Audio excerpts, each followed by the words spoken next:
پاکستان تحریک انصاف کی جیل برو تحریک کا آغاز آج لاہور سے ہو گیا۔ چیئرنگ کراس مال روڈ کے لیے پی ٹی آئی کارکنوں کے قافلے جیل روڈ سے روانہ ہونا شروع ہو گئے۔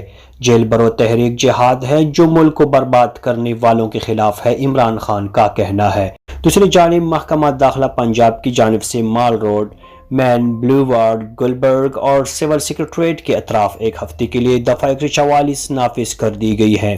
تحریک انصاف کی جانب سے پہلے مرحلے میں شاہ محمود قریشی اور عمر سرفراز چیمہ سمیت 5 رہنماؤں اور 200 کارکنوں کی گرفتاری پیش کرنے کا اعلان کیا گیا ہے۔ ادھر پنجاب کی نگراں حکومت نے حکمت عملی بنائی ہے کہ چونکہ لاہور کی جیلوں میں مزید قیدیوں کی گنجائش نہیں ہے، اس لیے گرفتار افراد کو میاوالی اور ڈی جی خان جیلوں میں بھیجنا پڑے گا۔ جیل برو تحریک میں خواتین اور غریب کارکنوں کو گرفتار نہ کیا جائے، رانا ثناءاللہ کی ہدایت۔ جیل برو تحریک کے تحت گرفتاری دینے والے افراد کا کرمنل ریکارڈ چیک کرنے کا فیصلہ کیا گیا ہے۔ وفاقی وزیر ریلوے و ہوابازی خواجہ سعد رفیق نے کہا ہے کہ ذاتی طور پر سیاسی کارکنوں کی جیل جانے کو اچھا نہیں سمجھتا۔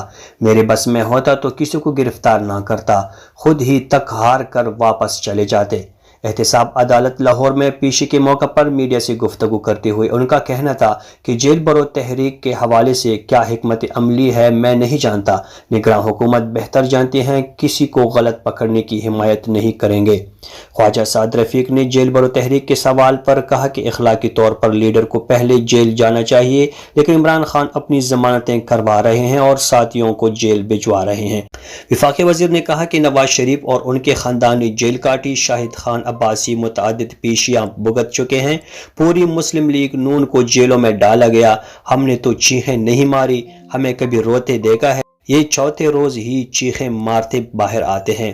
ان کا کہنا تھا کہ عمران خان کے ساتھ تو ابھی کچھ بھی نہیں ہوا، جو کچھ ہمارے ساتھ ہوا عمران خان کے ساتھ تو اس کا 10واں حصہ بھی نہیں ہوا، عمران خان کا تو ابھی خاندان بھی بچا ہوا ہے۔